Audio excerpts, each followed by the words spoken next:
Time is 1941, a month before Pearl Harbor. At 11 o'clock on a November night, a British submarine surfaced in the Mediterranean off the coast of Libya in North Africa, behind the German lines.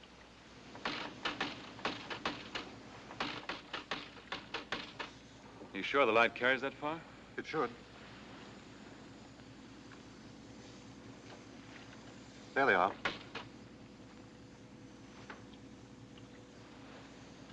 What'd you say? Says they're all set, sir. Tell them we're coming in. Come on.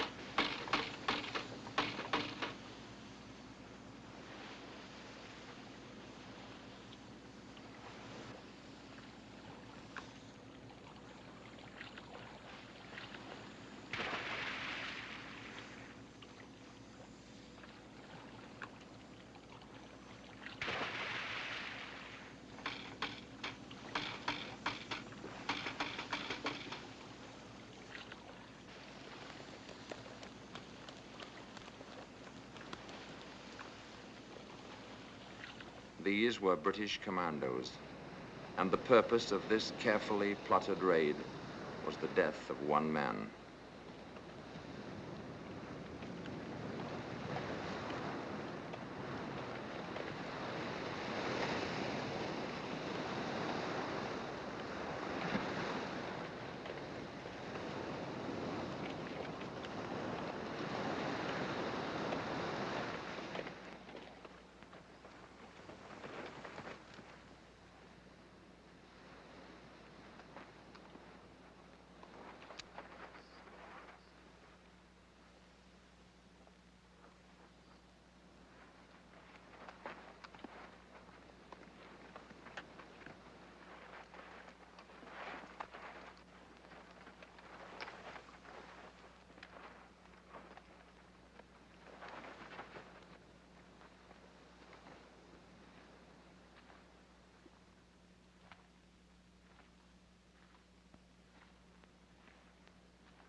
no use. Go on. Get out of my arms. No use, I tell you. Get out of here.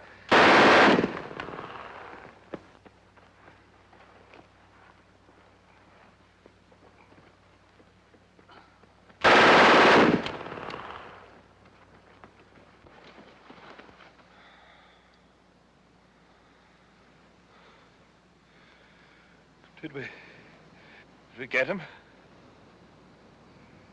Are you serious, Englishman?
Gentlemen, the following order from General Auchinleck is to all commanders and chiefs of staff of the Middle East forces. There exists a real danger that our friend Rommel is becoming a kind of magician or bogeyman to our troops, who are talking far too much about him. He is by no means a Superman, although he is undoubtedly very energetic and able. Even if he were a Superman, it would still be highly undesirable that our men should credit him with supernatural powers. I wish you to dispel by all possible means the idea that Rommel represents something more than an ordinary German general. Please ensure that this order is put into immediate effect and impress upon all commanders that from a psychological point of view, it is a matter of the highest importance. Signed, C.J. Auchinleck, General, Commander-in-Chief, MEF. This is the North African desert in June of 1942. And these are British soldiers taken prisoner the night before by units of the German Afrika Korps.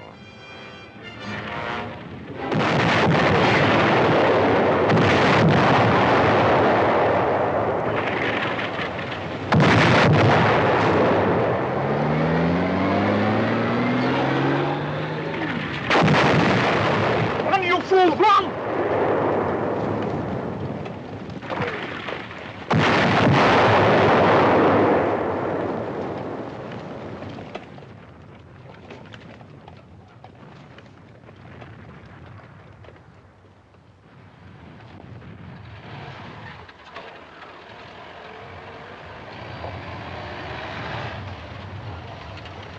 Come on, get out of there. Get over with the other prisoners.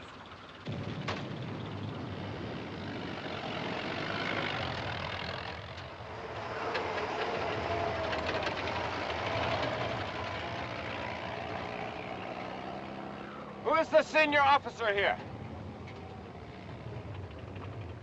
I am, I suppose. Come with me.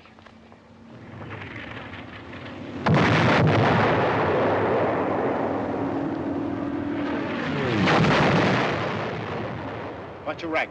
Lieutenant Colonel. All right, Colonel, I want you to go along with these two officers on a flag of truce and tell that battery to stop firing. Tell them they're killing their own men. Sorry, I can't do that. Don't tell me what you can or can't do. I'm giving you an order. Here, tie this on that rifle. Listen, Major, I'm a prisoner of war. You can't give me any such order. You know that as well as I do. I'm not going to argue the point with you. Either you do as I tell you, or we'll soon find a way to make you. Are you going or not? Major! Major! What's the row?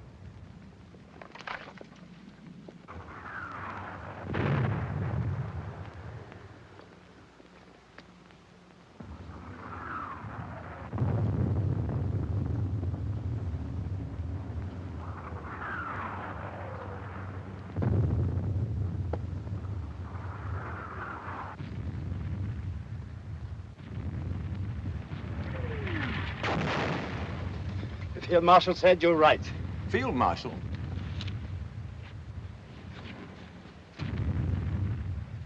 So this, then, was Rommel. Erwin Johannes Eugen Rommel, Commander-in-Chief of the enemy army and the most celebrated German soldier since World War I. Already a legend in the desert, he was a fox who had chased his hunters back and forth across North Africa about as often as they had chased him. And his tricks and turns had made even the Tommies chuckle, which is scarcely the proper reflex to the enemy in time of war. In spite of which, he was still, of course, my enemy. The enemy not only of my country and the army in which I served, but of all life as I knew it. Not only of democracy as free men had fashioned it, but of civilization itself. My name is Desmond Young. At the time of my capture, I was a lieutenant colonel in the Indian Army. This was my first and only sight of the cool, hard, professional soldier whose scrupulous regard for the rules of warfare had been exercised, in this instance, so fortunately for myself. 2 years and 4 months later, while the British and Americans were still fighting their way across Europe, Erwin Rommel was dead. He was dead, the Nazis reported, of wounds gallantly received on the field of honor. But the Nazis were great liars, of course, and many people wondered.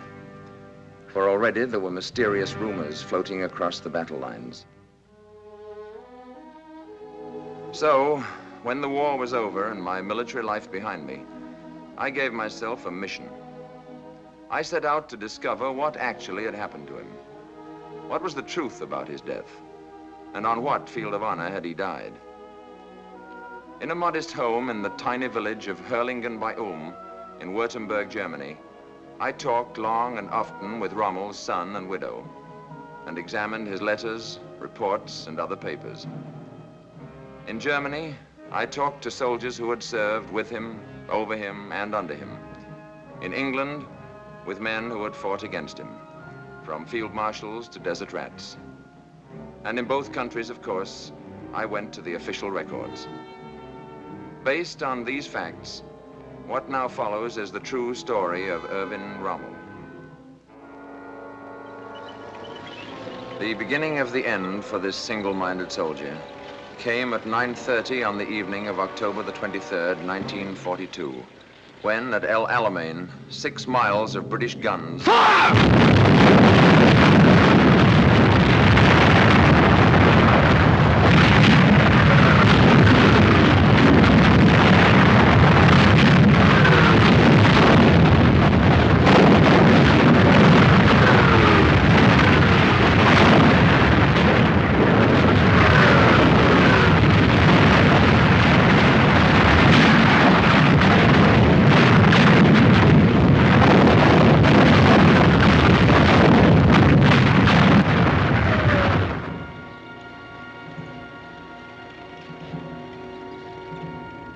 I discovered that actually Rommel was not in Africa when the storm of battle broke. Suffering from a chronic diphtheria of the nose, he had been relieved of his command a month before and flown back to a hospital in Germany. But when the telephone rang at his bedside and a familiar voice from Berlin called on him once more, he rose and was in a plane on the way back to the desert within hours.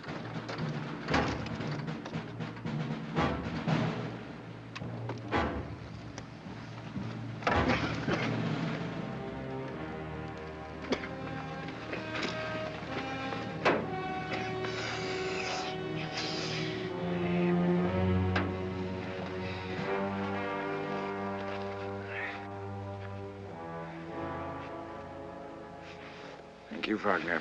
Still a dandy, I see. Just luck, sir. Good to see Welcome you. back. Good to see you, sir. Shall we take a look at those maps? Over here. Have you been byline? Oh, very well, I suppose. Did you see Frau Rommel? Yes, she came and stayed a week at Semmering, she and Manfred. Well, I hope. How does it look today? Oh, they simply got too much for us. Too much of everything. If they keep this up much longer, I've no idea how we're going to get out of it. Not with the amount of petrol we've got, anyway. Oh, we've got petrol, haven't Some, but not enough. we? You mean it's still on the way? Neither on the way nor any prospect of it. Who told you that? I've talked to Rome 3 times in the past 2 days. There's no petrol on the way, nor any committed to us, as of 10 o'clock last night. Schultz. Aldinger.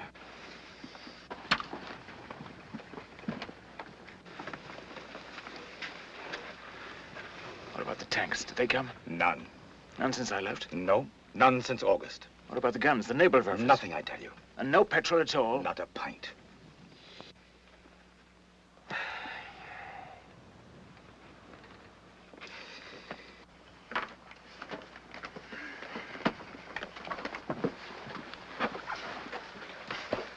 This is correct in the hour. Give me a stool, will you?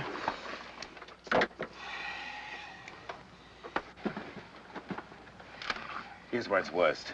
The 15th's in a bad way, barely hanging together. They drove everything What's in there. this? The Treader Division, they came in here. Yes, I see now. How far's this armor? No further. They're doing pretty well. Where are my maps?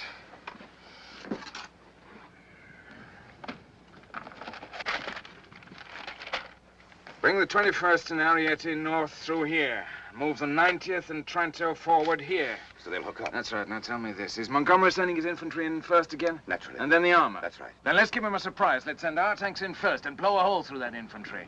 If it works, we'll be on top of his tanks before he knows what hit him, with our infantry pouring in to polish it off. Very good, sir. If it doesn't work, we'll know better than to try it the next time. Come on, Aldinger. You're not going up now, are you? Don't you think you ought to turn in for an hour so first? After 3 weeks of being turned in... Where away, sir?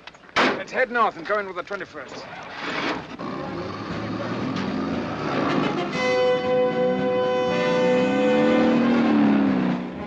But there was now another fox in the desert, an even craftier one, perhaps. And if the battle boiled into confusion during the next few days, it was a confusion that was clearly more and more in Montgomery's favor.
Have you found the field marshal yet? No, sir. He's up at the front again.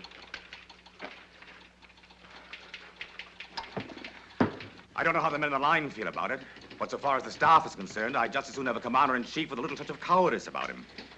Just enough to have him back here at headquarters every now and then. Keep after him, will you?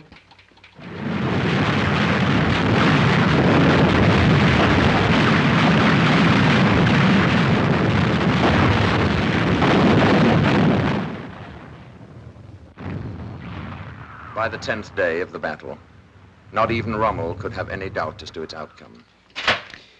There's a limit to this sort of thing. You can't just go on indefinitely until the last man's dead. It's all very gallant and all that, but it's also pretty idiotic. Fontoma wants to pull back to Daba. What about Miller? No answers yet, sir. Where are you from, son? Goslar, sir. Really? I was stationed in Goslar once with a mountain battalion. We did a lot of skiing there. Do you know that run? Very well, sir. Are you any good? Well, sir, 2 years ago... Are you sure I'm understood I had to have an immediate answer? Yes, sir. I had him repeated back to me. Are you keeping after Miller? Yes, sir. Should you try Berlin? He'll call if he can. Nothing yet, though. No, but he knows the situation. I sent him the whole story last night. If there's anything he can do, he will. No matter what you say to Berlin, we're only a sideshow, and you know it.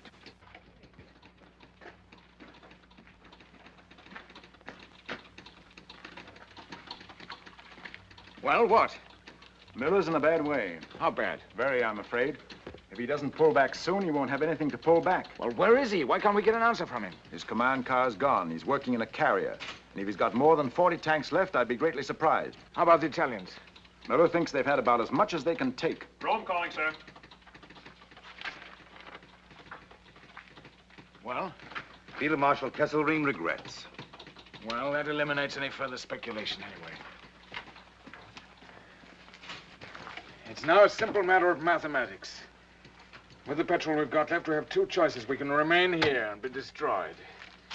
Or we can pull out tonight and dig in somewhere for the next round. You think we still can? Pull out? Of course. Why not? Montgomery's got no petrol shortage, remember? No, but I don't think it'll be too difficult. Montgomery's a very deliberate fellow. He wouldn't dream of leaping after me the way I'd leap after him. He'd have to think about it a bit first. I don't see what else there is to be done. There's nothing else. Let's have plan C and notify all commanding officers to stand by for important orders.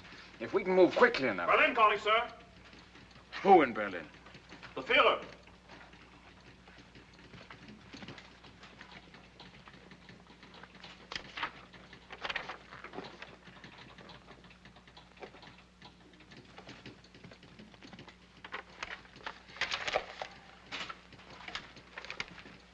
Signed Adolf Hitler. The situation requires that the El Alamein position be held to the last man. There is to be no retreat, not so much as 1 millimeter. It must be victory or death.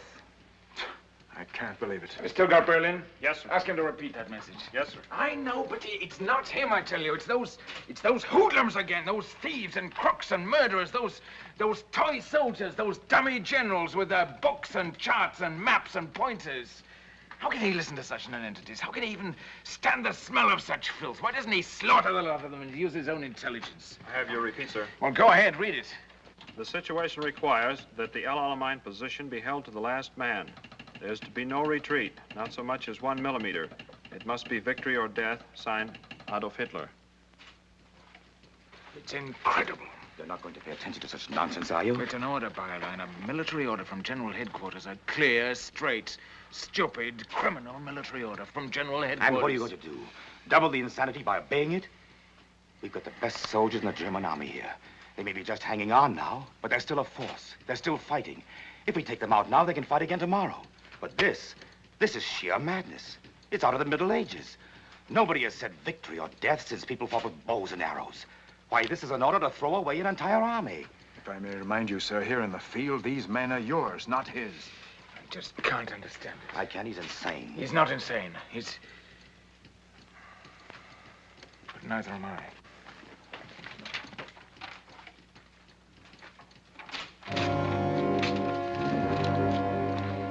Pull him out, Byline. I'll argue with him about it later.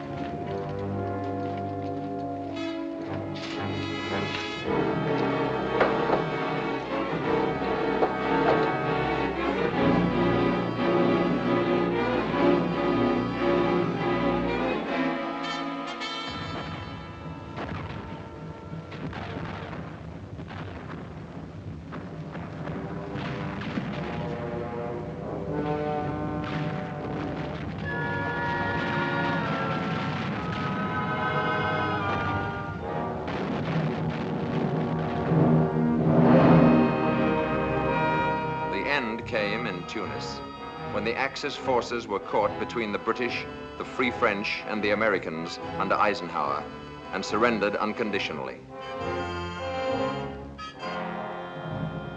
But the Africa Corps went into captivity without its leader. For, a month before the end, Rommel had again fallen ill and been invalided back to the hospital in Germany.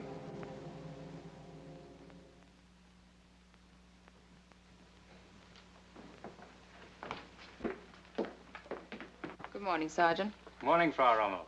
Manfred. Morning. Dr. Stolen. Karl Stolen, Lord Mayor of Stuttgart. Dr. Sloane is an old friend of the Field Marshal's. I understand you'll find him much better this morning. All he needed was a little rest.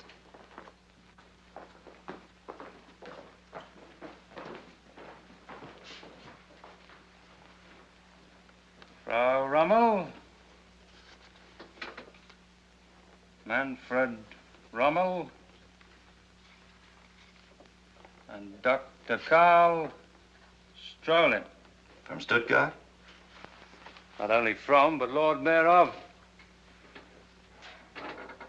And don't tell me he's on the list.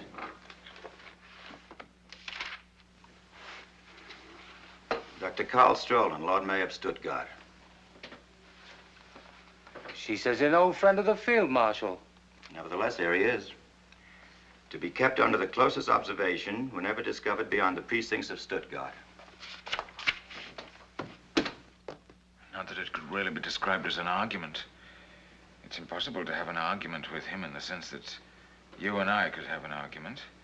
He raves, he screams, he goes into such hysterics that it's like trying to make sense with a panic-stricken woman. He called him a coward. Did he really use that word to you?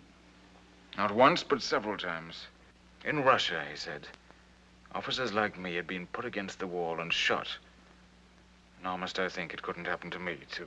And that was his thanks. That was his gratitude for all that Erwin has done for him.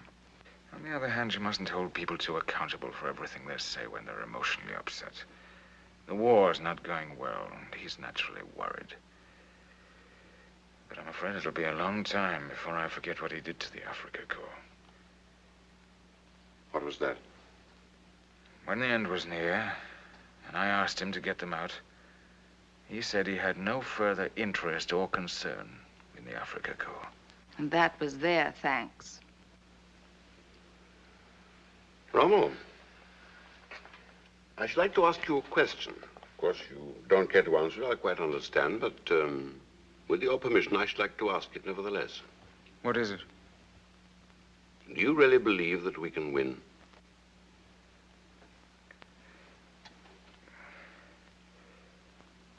I'll tell you what he believes. Yes? He doesn't think so. He told you that himself? He did. And he understands what that'll mean this time. Apparently. Then why do we go on?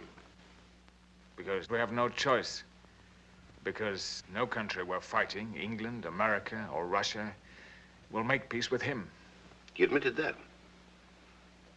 And it's the truth, of course. In other words, while he remains as leader of Germany, we must fight on until we're destroyed. Victory or death, as ever. So I take it that he didn't mention the obvious solution to the situation. What do you mean? Abdication. No, my dear Strolin. I'm afraid we must go, dear. Must you already? I have a train to catch. We'll come back after supper. Let's have coffee together. Goodbye, Strolin. It was good to see you again after all these years. We won't let it be so long next time. Do you think they really would, Father? Would what, son? Shoot you? No, of course not. That's just his wild way of talking. You mustn't pay any attention to that. Or shoot his greatest general. You shouldn't have said that in front of him. Come along and stop talking nonsense. Until this evening, dear? Come earlier, will you? He's a good-looking boy, isn't he? A very nice boy, too. But were you entirely truthful with him? About what? When you told him that he would never put you up against a wall? But of course. Has the possibility ever occurred to you that he might turn on you? But why should he? He's turned on others. He'll never turn on me. What about some of those fellows around him that don't like you? Himmler, Bormann, and that crowd. Don't they ever influence him? Very often, indeed. You don't think it's possible they might influence him against you someday? It's possible, yes, but I don't see that it's very likely. But in the remote possibility that they did, have you ever considered what might become of Lucy and Manfred? I've never thought about it. But what on earth are you getting at, anyway? I think you should. That's all. You haven't changed a bit, Doctor. You always were something of an odd fish. But there's no need for you to worry this time. We're in no danger, none of us. And if you'll take a word of advice from an old friend, you better not talk like that to everybody. I don't.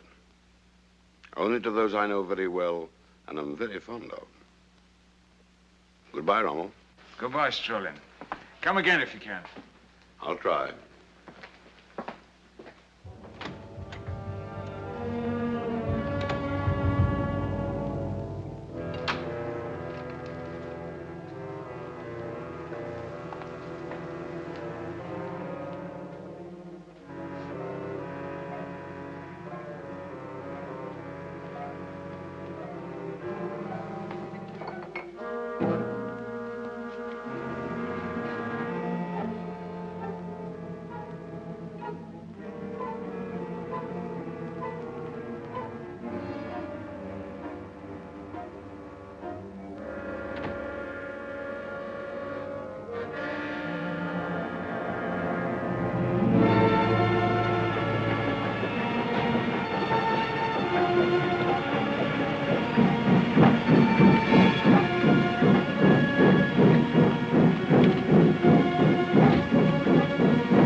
An invasion of Hitler's European fortress was now clearly but a matter of time. And in November of 1943, Rommel made a tour of inspection of the Atlantic defenses, preparatory to taking command of the Nazi forces that were gathering to resist the assault.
A month later, Rommel reported to Field Marshal von Rundstedt, supreme commander in the West, at the latter's headquarters in the Pompadour's Palace at Fontainebleau, outside Paris.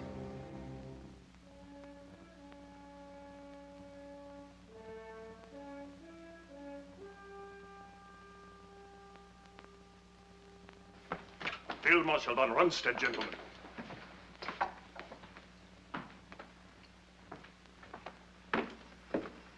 Ruger, Field Marshal. Gentlemen.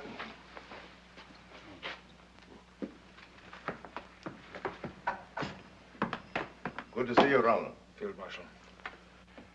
Well, now that you have had an opportunity to examine it closely, what do you think about Atlantic Wall? I'm afraid I haven't quite completed my report yet, but... Then we'll discuss it later, whenever you're ready. I don't imagine the mighty Eisenhower will be on us for another day or so anyway.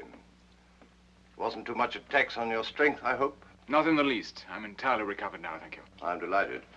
You're being well taken care of, gentlemen? Yes, indeed, sir.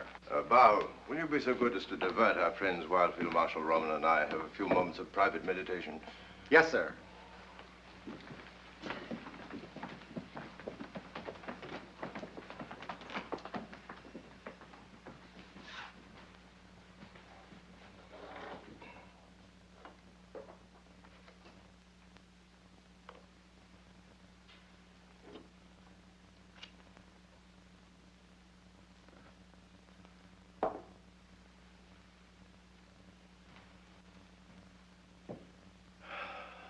Appalling, wasn't it?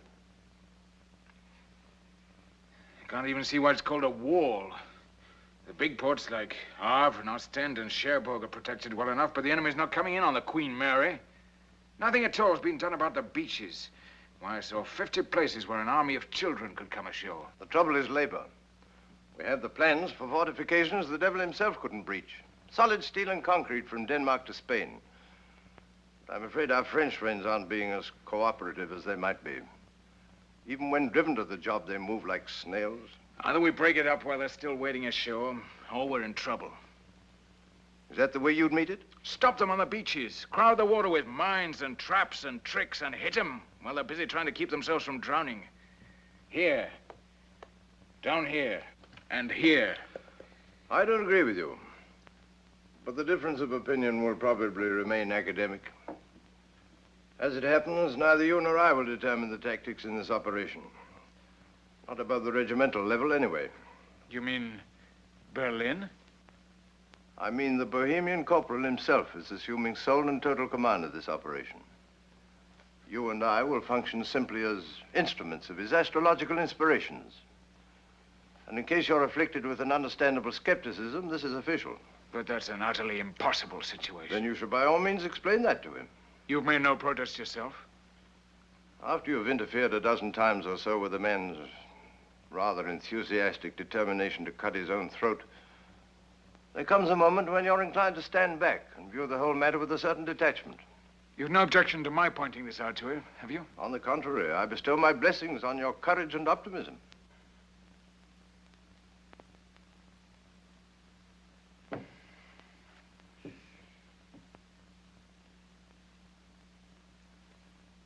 I'm told you once referred to me as a clown. The clown of Hitler's circus. Oh, did I? If so, I think you should know I've been a great deal more explicit about you, many times. Well, that's quite all right, Field Marshal. I find it almost impossible to keep my mind on anything harsh said about me. Did you say it? Whoever said it, you've given him ample reason to regret such a foolish remark. Thank you, Field Marshal. Not at all.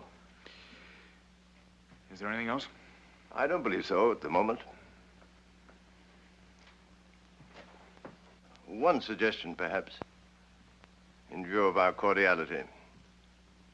If I were you, I wouldn't be altogether unguarded about what I had to say about this new strategic arrangement. I think you should know that from now on, you'll be under more or less constant observation here. From Berlin? Friends of the management, I believe. Have you any information as to why I should be singled out for such attention? Oh, but you're not. We all are. Apparently you didn't have it in Africa. But here on the continent, it's an honor that goes with staff rank. You too? My dear fellow, I'm the commander-in-chief.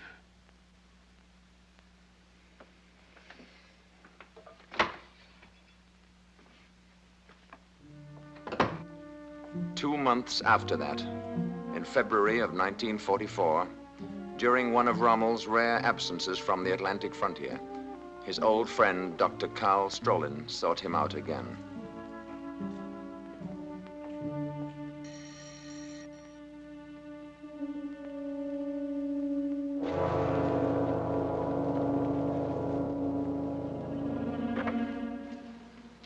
Good afternoon, sir. Good afternoon.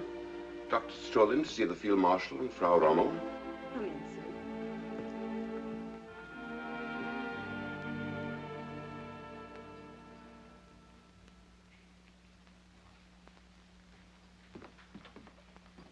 Eisenhower won't try it until spring, of course.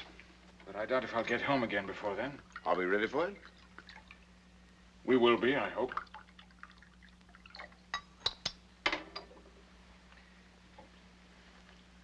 To your very good health, Doctor. To yours, my dear Rommel. How do you know this room isn't wired? Wired? Why should it be wired? Does our friend Himmler have to have a reason for wiring a room? No, I don't suppose he does. But I don't think you have to worry about this one. Why?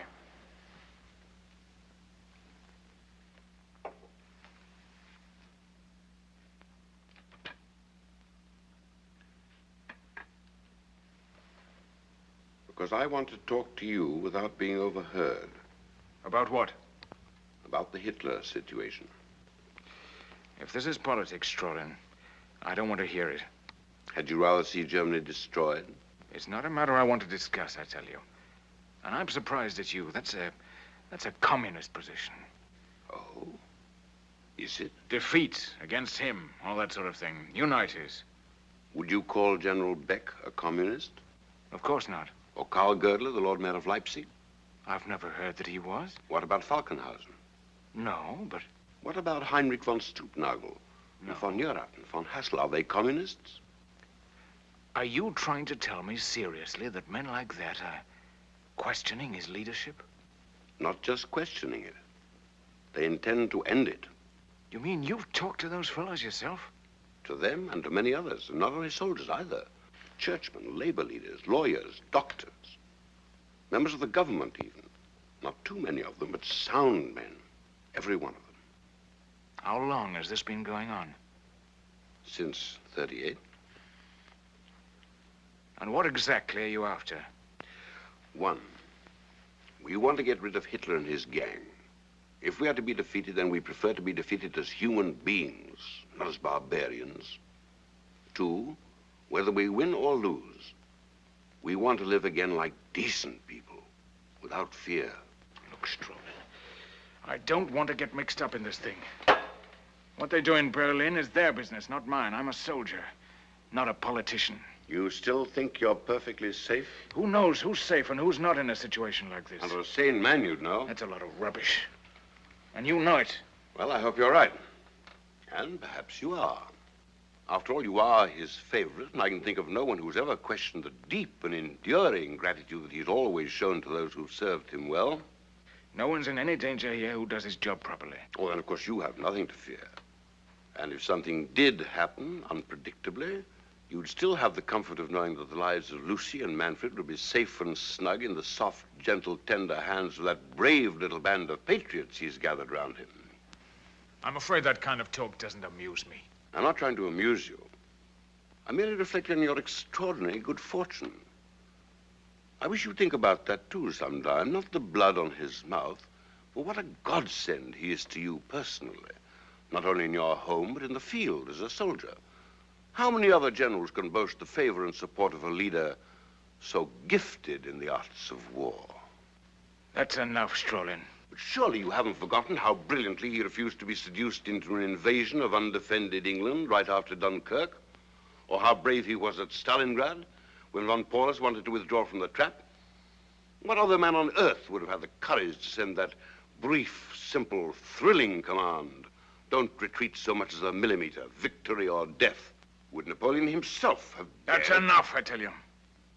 Afraid even to think about it. Stop talking to me as if I were a child and you were schoolmaster. Don't you think I know what you mean? But what of it? Who asked me for my opinion? And suppose I told them what I thought, that what they're doing beyond every other consideration is stupid to the point of imbecility. Who do you think would listen to me? Have you ever tried? Of course. I'm being told to mind my own business.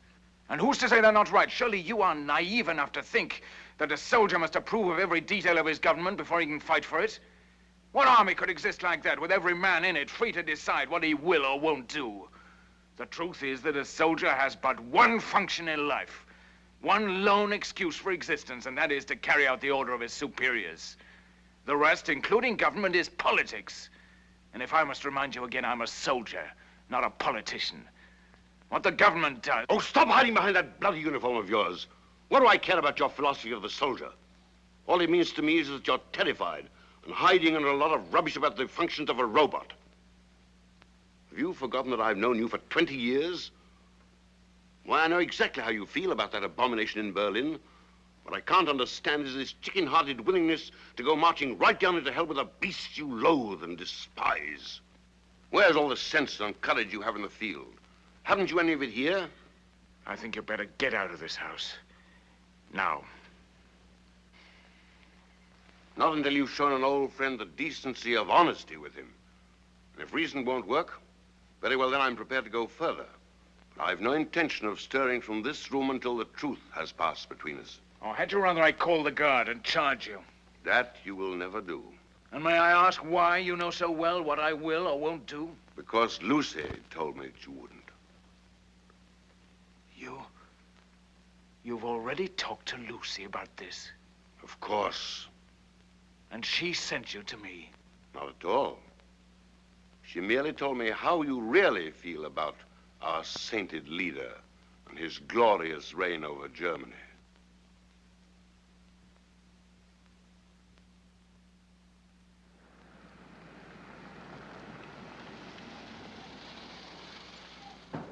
Father! Father, the car's here! We saw it. Will you please not shout? I've told you that a dozen times. He's just excited. I know, but I'm tired of telling you. He's all right. He's still only a boy, remember, in spite of that uniform. Of course. Take care of yourself, dear. You're not cross with me, are you? For what? For speaking to Dr. Sloane. No, of course not. Is he right? I don't know. I can't make up my mind. But that's a dreadful thing he proposes. A great, tremendous, dreadful thing. I don't know that I can go along that far with him. Then you shouldn't, if you don't think he's right. I didn't say he wasn't right, but even so, is that the only way to handle it? Treason. For that's what it comes down to, no matter how right you think you are. You think it would be better to let things go along as they are? No, I don't, but there must be some better way of handling it. I mean, if I could see him alone again and explain this situation to him. Can you tell me how a man can fight a war under such conditions? Isn't it enough that we're facing an invasion without... No, never mind now. You don't have to decide this minute. It'll come to you when it's time. What do you think, really? I can't tell you, dear. I don't know. But never mind now. When the time comes, something will tell you. You better go along now. You're late already. Write to me every day, will you? I will. This is just a little something for the journey. Thank you, darling. Goodbye, sweetheart. And don't worry about me. I'll try not to.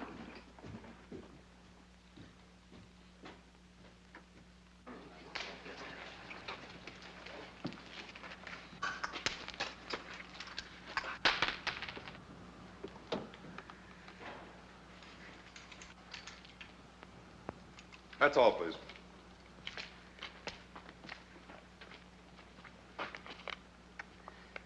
Goodbye, son. Take care of your mother. Be a good soldier. Make me proud of you. I'll try, Father. Are you going to bring us back Montgomery? The minute he steps ashore. Goodbye, darling. Goodbye, darling.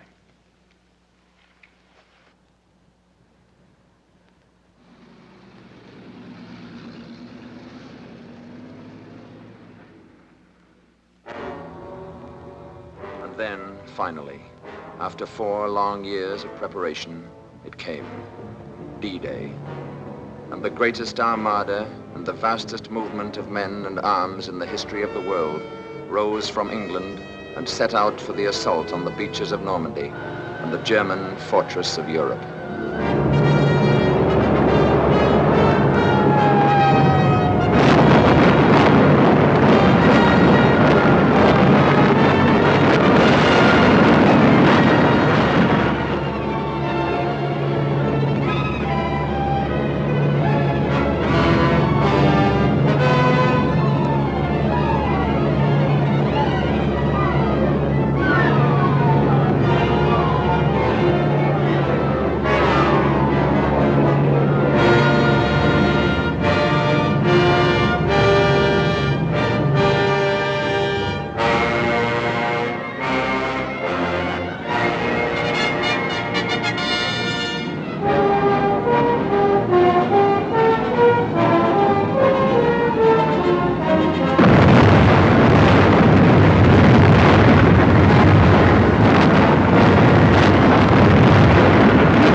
From the moment the Bohemian corporal promoted himself to the supreme command of our forces, the German army has been the victim of a unique situation. Not only too many of the enemy, but one too many Germans. You don't think he's ready to give us the 15th Army yet? I don't see how he can, under the circumstances. His astrologers have informed him that this is only a feint, that the real invasion is yet to come, north of Calais. The 15th Army is sitting on those cold beaches up there, waiting for an invasion that has already taken place, is an excellent example of war by horoscope. We've got to have those troops. If we're not allowed to maneuver, we've got to be able to support these positions. We've got to see him again about it. I tell you this in confidence, Rommel. I don't think anything we can do would be of the slightest use. The pattern for defeat has already been set. Hold fast. Don't give up a millimeter of ground. Victory or death. Wars simply can't be won by men whose knowledge of tactics is based on copybook maxims. They may stir schoolchildren, but they don't stop troops. But give me a free hand for a few months and I'd make them pay for it. I'd make them pay such a price in blood they'd wish they'd never heard of Germany. I might not be able to stop them all, but they'd know they'd fought an army, not a series of stationary targets. But you'll never let us, of course. You know how firm corporals are.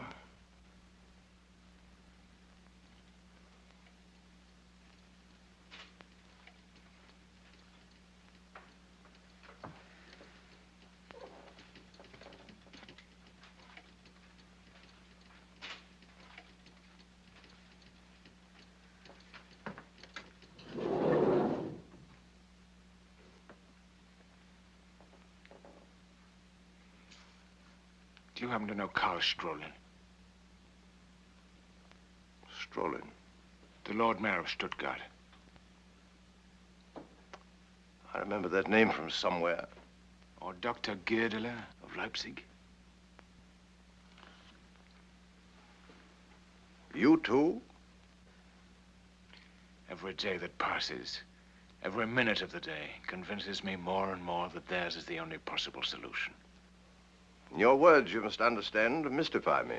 They propose to arrest him, take over the government, and move immediately to make peace with Eisenhower. I shall, of course, deny that this conversation ever took place, but that's a particularly childish idea.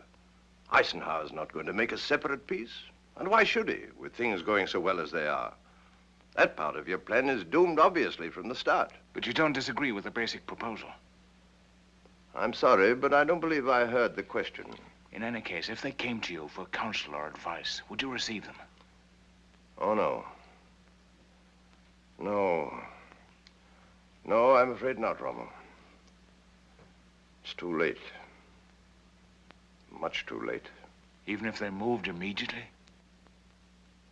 You misunderstand. Not too late for that. Too late for me. I'm 70 now.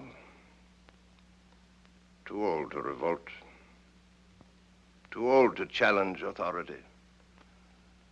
However evil.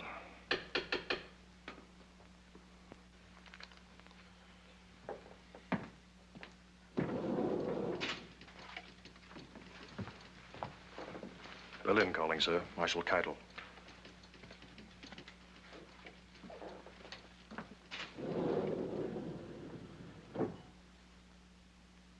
Keitel? Von Rundstedt. Here. Is this true about Cherbourg? I'm afraid so. But this is dreadful. How can I give such news to the Fuhrer? You've reported misfortune to him before. Why should this one present such a problem to you? But that's just it. We've had nothing but bad news for weeks. Isn't there any good news I can give him at the same time? Have you checked on the Russian front this morning? We're not discussing the Russian front. We're discussing yours.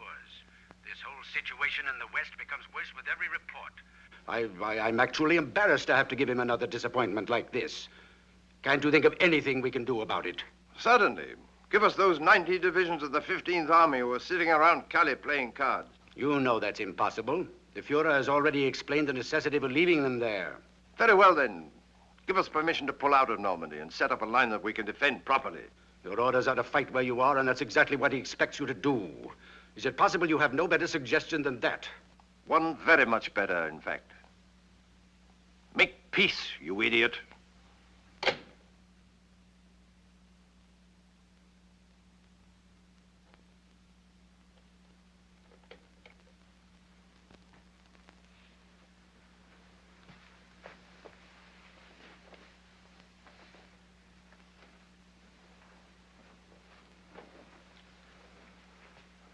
Goodbye again, Rommel. He'll never report that.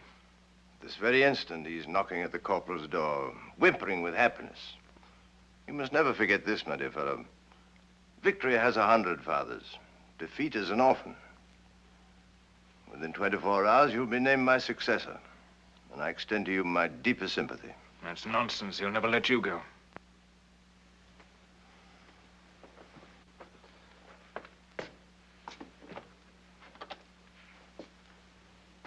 But not too old, I might add, to wish your friends the best of luck in that extremely interesting project.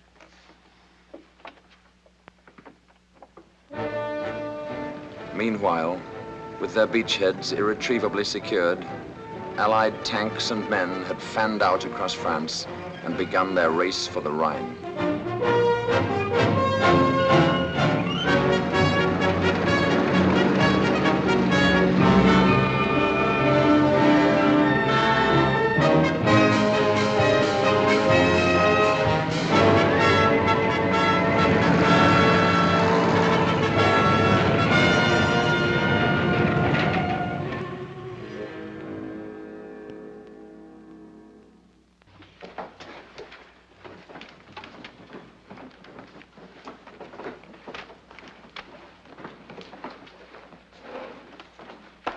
These where you can get to them quickly. Also those files there.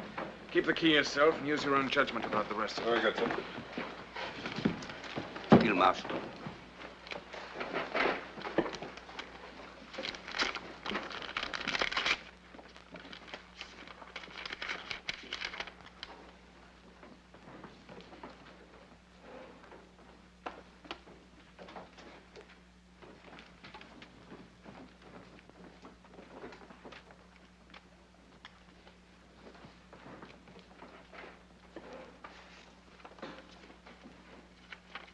Where is he? In the small room. Holding her? Yes, sir.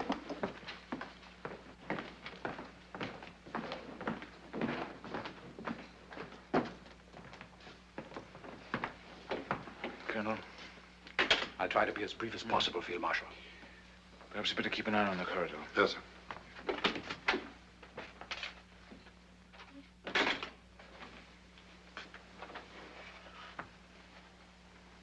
Well? We're faced with an immediate decision, sir.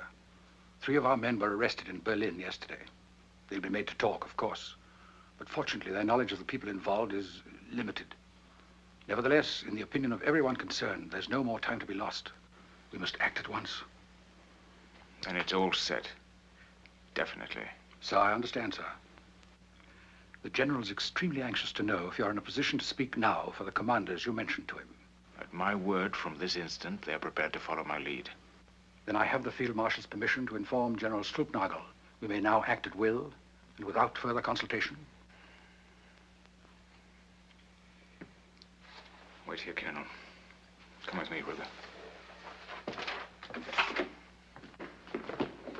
Clear this room, all. Yes, sir. Outside. Never mind about that. Outside. Field Marshal Rommel speaking. Put me through to Field Marshal Keitel. I've got to be certain. Absolutely certain. We can't go through with this if there's even the remotest sign of sense there.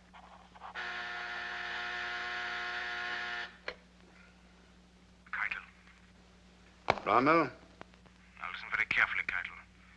I've got to see the Führer at once, somewhere in France. I can't explain on the telephone, but you must make him understand that it's a matter of the greatest urgency. I suggest tomorrow morning.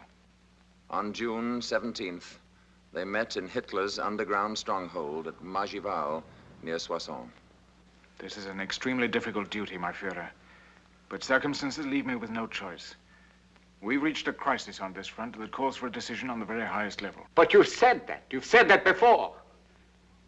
And every time I talk to you, we're facing another crisis. When the enemy has overwhelming superiority on land, at sea, and in the air, and continues to grow stronger with every hour, while we grow weaker at the same rate, that to me is a crisis by any standards that I understand. A crisis that should be examined promptly and realistically. That's you. That's you, like always. When everything's going well, you're willing enough. But at the first sign of a difficulty, you become a defeatist, complete defeatist. Are you perhaps interested why you didn't succeed von Rundstedt? This is why! But maybe I've been better if I had replaced you altogether. Have you perhaps a little confidence in me? More, it would seem, than the Führer has in me. May I continue? And what my Wehr bombs are doing to London, has no one told you? No one? Yes, sir. But why not to the beachheads? Because that's not their purpose. They have not that accuracy. They need a whole city for a target, and they cannot miss. Then why not the embarkation ports? Plymouth, Southampton, Portsmouth. No! That's exactly what I mean when I say you're no good at thinking above the battlefield. The British don't care for those villages. It's their London that they love. They don't want to see it destroyed the way I'm going to destroy it. In 2 more weeks, remember my words, they'll be screaming for surrender. Just wait, you'll see. To continue, sir. The struggle is over on this front. Within these 2 weeks that you mentioned, you must be prepared to see the enemy break through our lines and push out into the interior of France. Militarily, the end is already in sight. We have nothing more to throw in. What is it you're proposing? That we surrender? I give you the facts, sir. I only ask that you draw the proper conclusions. Proper to whom? To you!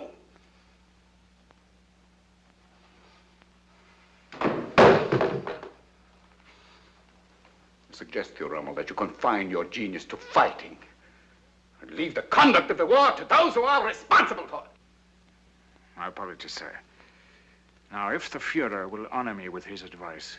That V weapon, for your information, happens to be only the first in a whole series of weapons that will completely revolutionize all warfare. I have a second 100 times as powerful and a third in mind. 1,000 times more destructive than the second. But the crisis under discussion is now, sir. I have a dozen others, all of them capable of turning the whole course of the war. But what about now, sir? What are we to do tomorrow morning?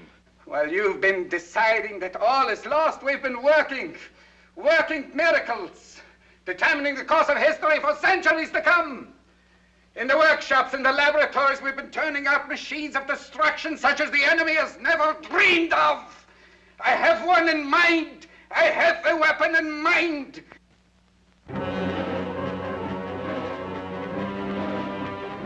Now definitely committed to the plot to assassinate his Führer, Rommel was still trying to whip fight into his crumbling front, when on June the 17th, on a country road near a village with the ominous name of Montgomery, aircraft.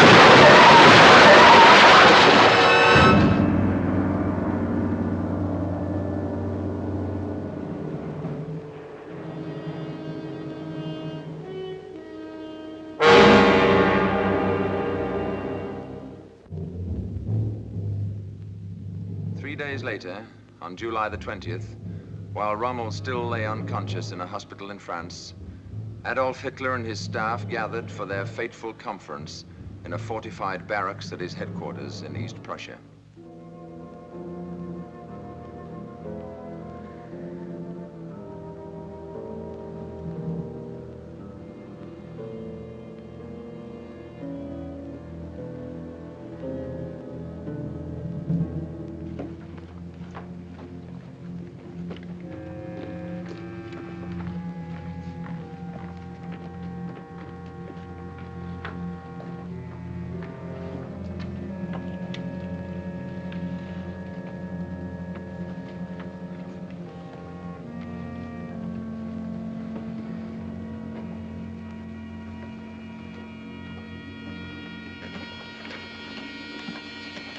The Fuhrer, gentlemen. He handles his panzers like a cavalry officer. Thank you, gentlemen.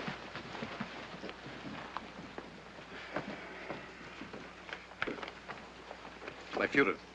Yes? Stauffenberg, sir. Yes, Stauffenberg, of course, from General Fromm. Yes, sir. Good to see you again. Thank you, my Führer. Gentlemen, your attention, please. Excuse me, please. I have a report from General Fromm.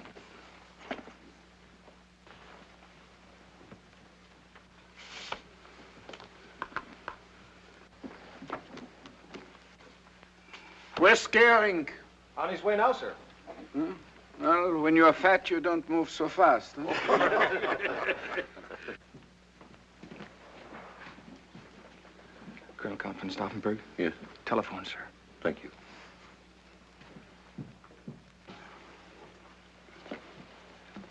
Excuse me.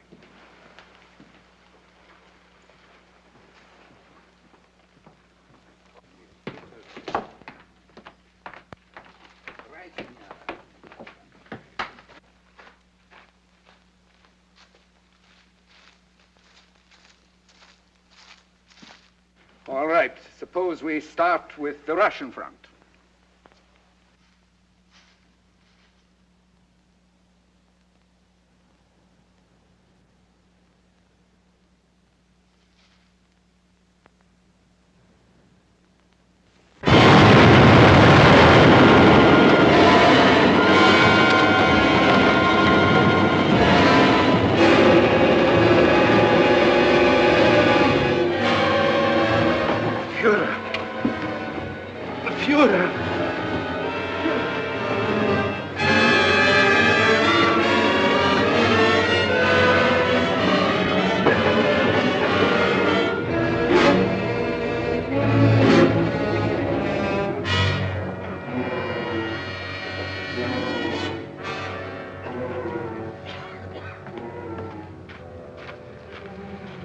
Are you all right, my Führer?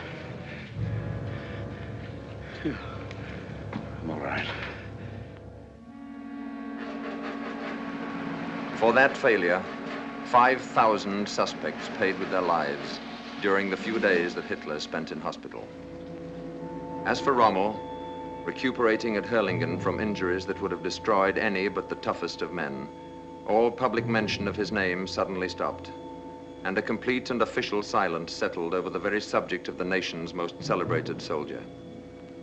For 3 months, he remained in this sinister isolation, until the afternoon of October the 13th in 1944. Keitel? How are you, Ronald? Getting along, thank you. Well enough yet to come up to Berlin? I'm afraid not yet. In another week or two, perhaps. Why? I could send a special train for you. That's very good of you, but I really don't feel up to it yet. Is there some particular urgency about it? How soon do you think you'll be ready for another command?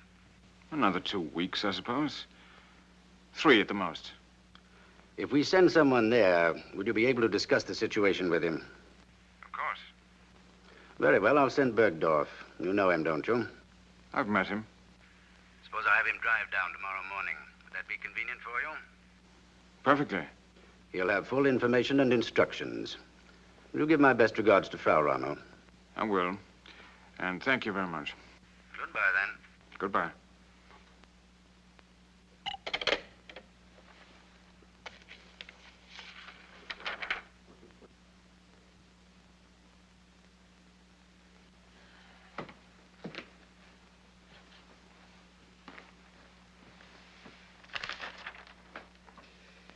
Keitel. He's talking about another command again. When? When I feel like it, I suppose.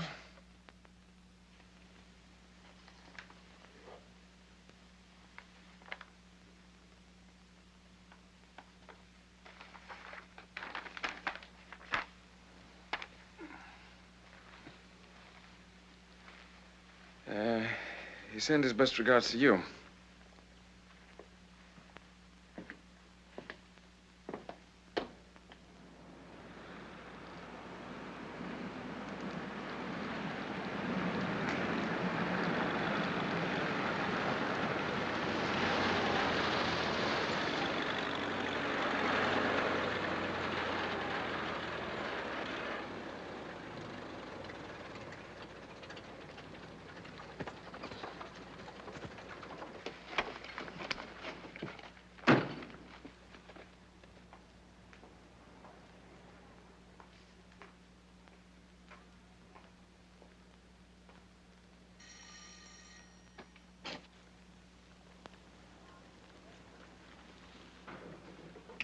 We're here to see Field Marshal Rommel.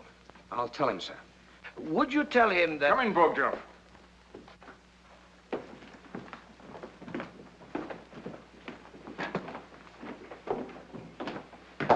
Field Marshal? It's good to see you again. And you, General. I don't believe you've met my wife, have you? I haven't had the pleasure, sir. My dear, will you allow me to present General Burgdorf and General... Meisel, sir. General Meisel. This is my son Manfred and Captain Aldiger. I hope you're not too tired from your journey. Not at all. Thank you, Frau Rommel. Have you time for luncheon and a glass of wine first? Thank you very much, sir, but we're due back in Berlin as quickly as we can make it. Very well, then. If you'll excuse us, dear. This way, gentlemen. Our apologies, Frau Of Rommel. course. But I'm terribly disappointed. Another time, perhaps. I hope so.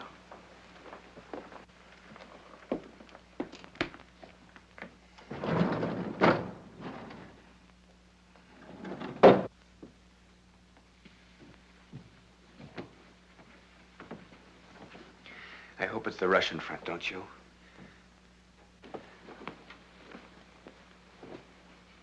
Make yourselves comfortable. Smoke if you wish. I'm not like Montgomery. Smoke doesn't make me unhappy.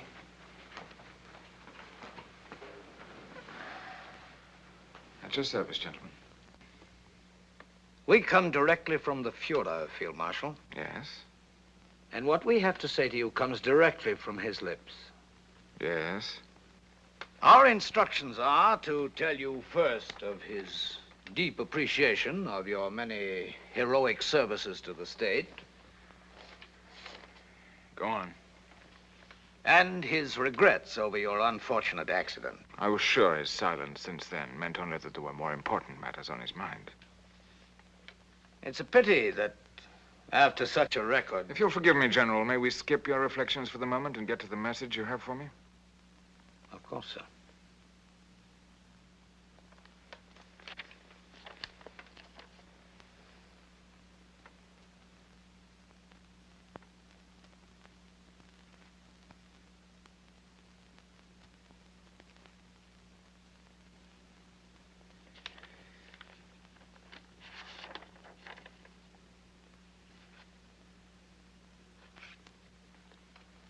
You'll observe that the charges are supported by an overwhelming body of testimony.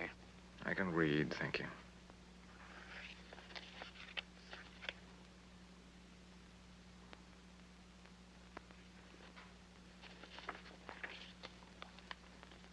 You've been uncommonly fortunate, I see, in deathbed confessions. It's all perfectly legal, I assure you, sir.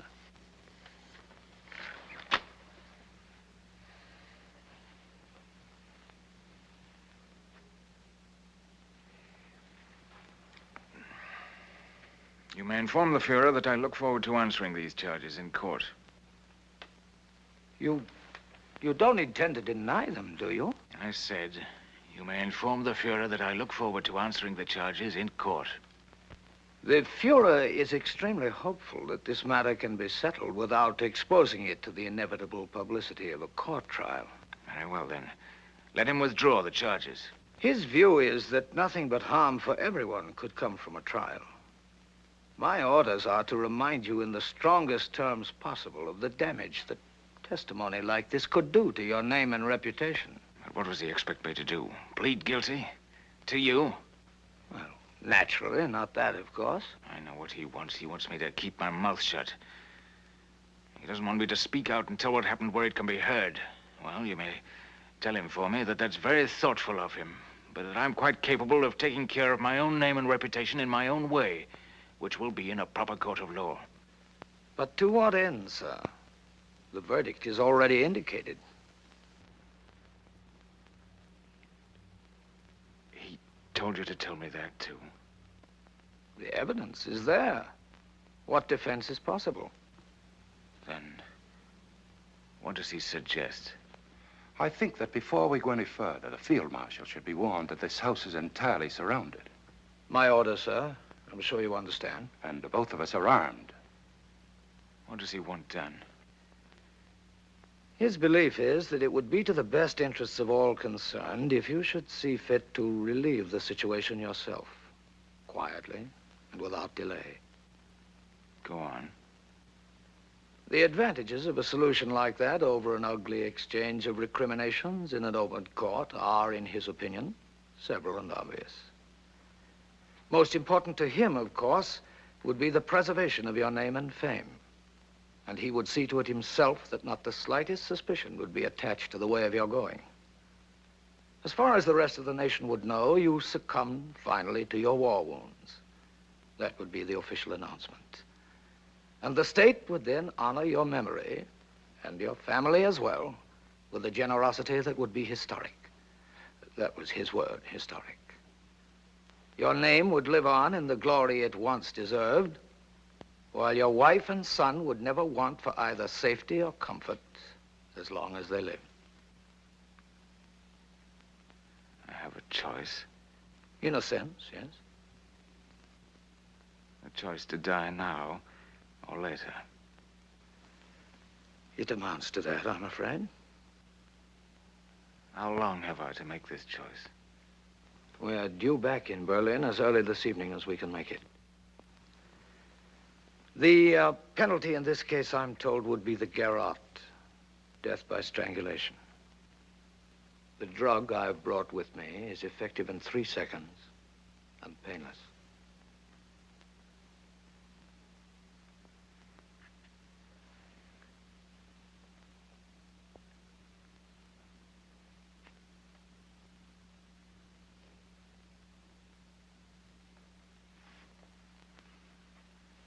Tell him for me that in spite of the disadvantages you've been kind enough to point out, I'll take the trial. It may be, as you say, a futile defense, but I think it should be heard nevertheless. There might be some value in it for those who hear it. It might even move some to stop and think for a moment or two, as finally I did. Though unfortunately too late. In any case, it's my life, and that's my choice. I confess my disappointment with your choice, sir. My heart, of course, bleeds for you. The unfortunate part of it is that if you insist on a trial, I have no authority to offer any guarantees for the safety and comfort of your son and widow.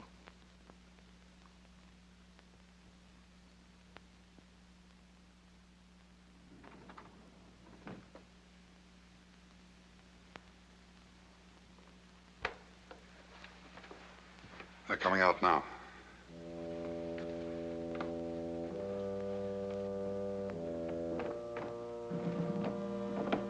All over, sir? I believe so. We'll wait outside, sir. I won't be long. No, we hardly expected such a...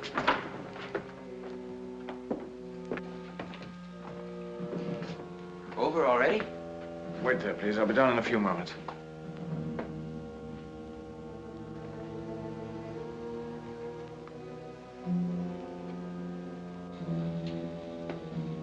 What is it, Owen? I want you to be strong, darling. I want you to be very strong and very brave. Do you understand? I've got to go away now, and I won't be back. Do you want me to tell you any more? There's no way out. No. But it won't be too terrible. They're giving me a drug. It's painless and effective immediately. We're leaving now, and I'll do it as quickly as possible. We've got guns. Can't we make a break for it? No, there's nothing that can be done. They've thought of everything.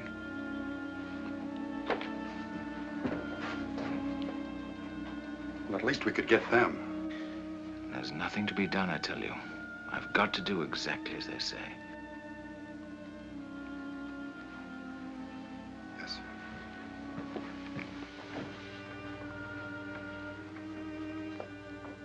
Are you going to be brave now?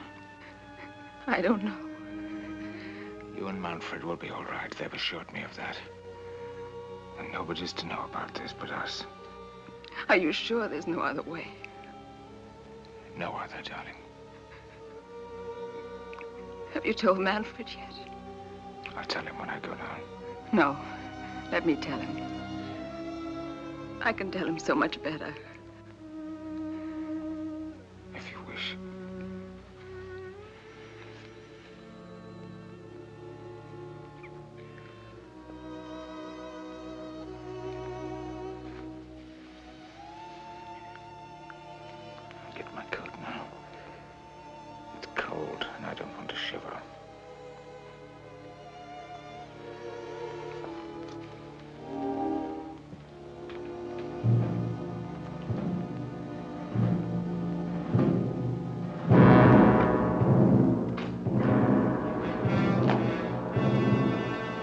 Major Marshal's coming out now.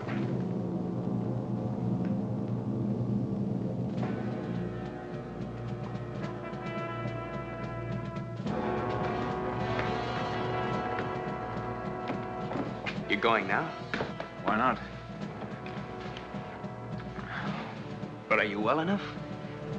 Of course. I've just been taking it easy on you with your mother. Is it Russia?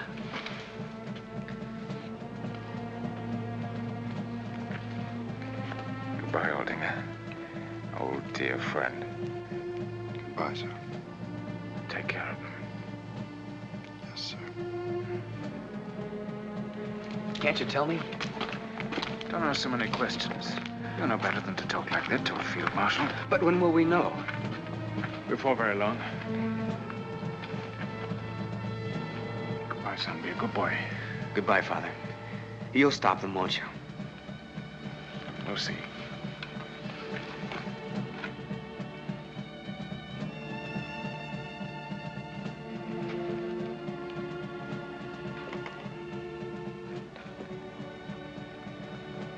Goodbye, dear.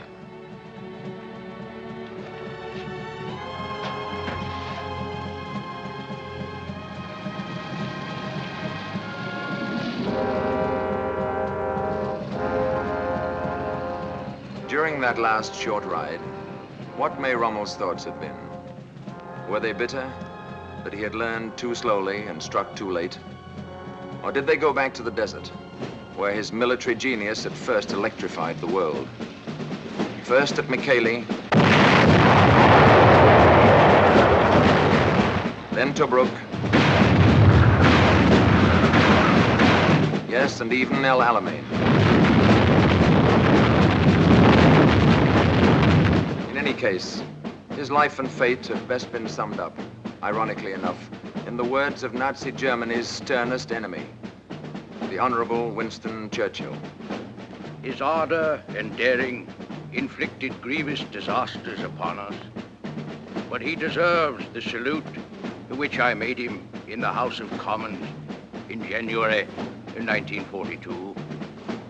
He also deserves our respect because, although a loyal German soldier, he came to hate Hitler and all his works, and took part in the conspiracy to rescue Germany by displacing the maniac and tyrant. For this, he paid the forfeit of his life. In the somber wars of modern democracy, there is little place for chivalry.